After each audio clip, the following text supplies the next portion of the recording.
Congress in the midterm elections, but will the new wave of Republicans get respect from those who've been in Washington, well, for a long time? Or is it going to be a case of the grand old party versus the grand new party? Joining us now, Minnesota Representative Michele Bachmann. Congresswoman, thank you for joining me today, and let's talk about that issue.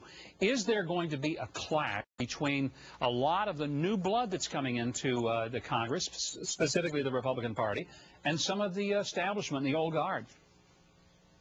You know, what we saw this week when all the new members came in, Mike, was really refreshing. There are a wonderful crop of people that are coming in, about 84 I met with so far this week. They are the energy, the vibrancy, and the verve of this new conference going forward. And I didn't see clashes. What I saw was a lot of hugs and a lot of welcoming reception. I think we're going to have a very fiscally responsible House GOP conference going forward. You know, I hope that that's the case, but I also know that a lot of Republicans sort of pride themselves on how much pork they brought home to their districts, and there is some culture clash going on. There is concern that maybe America will end up not with a two-party system, but with, in essence, a parliamentary system where you have multiple parties. You have the left-wing Democrats, you have the conservative Democrats, you have the traditional Republicans, and then you have the Tea Party Republicans. So it's like they have in England or in Israel, where you have to get a coalition of several of these different groups in an almost parliamentary fashion. Any sense that might happen in the next Congress?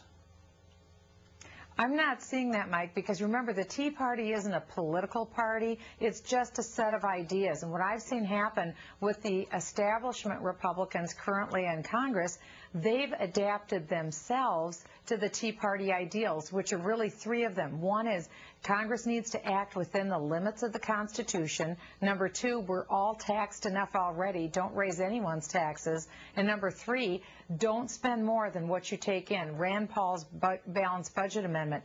That's what the establishment is saying they want. And I agree with what the Bible says, which is always believe the best about someone. So I'm believing the best about the establishment, and I think the new people that are coming in really mean it, and I think we're all going to hold each other's feet to the fire. I think it's really good, a very positive sign going into the new year. Well, I think a lot of us anticipate there's going to be a different spirit, a different attitude, one that actually looks at budgets very, very carefully and cautiously. Right. Speaking of budgets, I want to talk about campaign budgets.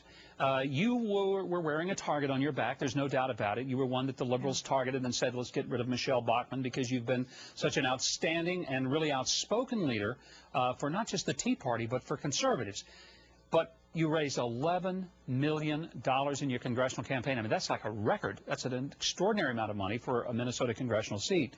You still have quite a bit of money on hand. What will you do with the remaining amount of campaign funds? I think it's like, what, $5 million in the account. What do you do with that kind of money left over? Well, we actually have $1.9 million left over. My opponent was the best funded opponent in the country for a challenger, and we had a lot thrown at us. So we have $1.9 million left. We thank all of your listeners who were so generous to us. My average donation, Mike, was $45, and we try to be very careful with those donations. So we're going to keep them in anticipation of the next election that is coming up, assuming that I run for the House again. And so we have that money there. We've got a really good start, and we're grateful.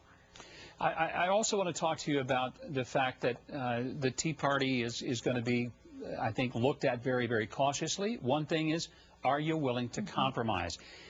People who've never been in the government don't understand you don't get everything you want, and you don't get it all the time. What will be the learning curve for many of the new members of Congress who have never served in any form of government in recognizing that you have to sometimes go for, you know, a 12-yard run rather than an 80-yard touchdown pass every time you get the ball? Well, you're exactly right, Mike. You've been a governor. You know how it works. And you're right. You don't get absolutely everything. I've been married 32 years. We have 5 kids. We raised 23 foster kids. That was a great learning ground for me to learn about compromise before I came to Washington. The one thing you don't compromise is on your principles and on your fundamental values. You never compromise those. But you can horse trade, like you said, in that if you want to have some bill that lasts for 3 years, maybe your competition wants it to go for 5 years, and you can usually compromise somewhere in between. As long as you don't compromise your fundamental principles and values, you can go ahead and compromise on the technicalities. And I think that's what I hope a lot of people will understand, and you'll be there to help them understand that part of it very well. Congresswoman Michele Bachmann, thank you very much. It's always a pleasure to visit with you, and thanks for the leadership that you've shown in fiscal and budgetary responsibility. Great to have you here. Thanks, Mike. Well, can't wait till Christmas when we come